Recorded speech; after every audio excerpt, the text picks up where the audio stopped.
Usumbut Menteri Rangba ka Jela Ubaderu Chairman ka West Giant Hills Regional Committee ubas nya balang dhar haka santarik nailar ula ong baka Meghalaya kalapan kre na kabenta ka jinga kren penbet put Henry kadang up ya ka Assam bakan thong ya Chairman ka Regional Committee Girang up ya ka Assam bakan pentip syangi manu banlong Chairman Ujongki Hadian bakila dapan thong ya Chairman ka Regional Committee nga tharai ngin saya kendo ong ubas nya balang Hakabaya day bat kikai pot halor kishnong ki bahap hapo block 1 ubas nya balang ula ong babaro ki arjala kidang dan haga jingpen kre yala ki jong kikai pot Gilong ki balapan kre ya kikai pot day ban IT na baro artali ki sarkar jala Ngam ong bakalong kabae Henry ki jaka ki badan haga jinga per jingmut barabor ki dan kam ya ka jinga kren ula ong Ubas nga balang ula benrap kaya kanika lara hakmat ka joint committee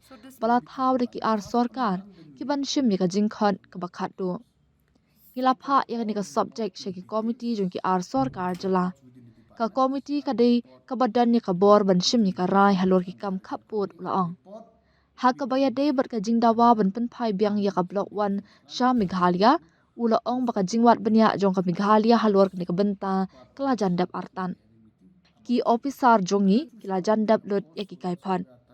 Yin sa shongshwa paramangi bat hadin yin sa pentip syak asam.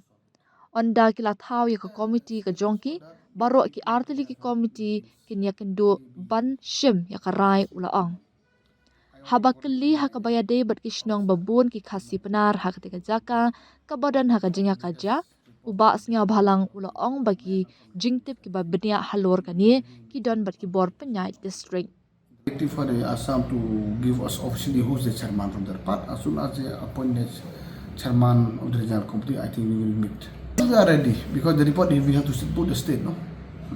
It's difficult since the area so different always is an area of discussion always. So we will see. Giving all this subject to the committee, both the state government. So that's why is the committee is the authority to take a call on the issues and border issues. Homework we should done from our part we have done. The officer has almost completed, and when they complete all the report, we will sit first between the state and then we will inform the Assam when they form the committee. So we will sit both the committee and we will take a call for all this information. The information to the DC, those area of difference.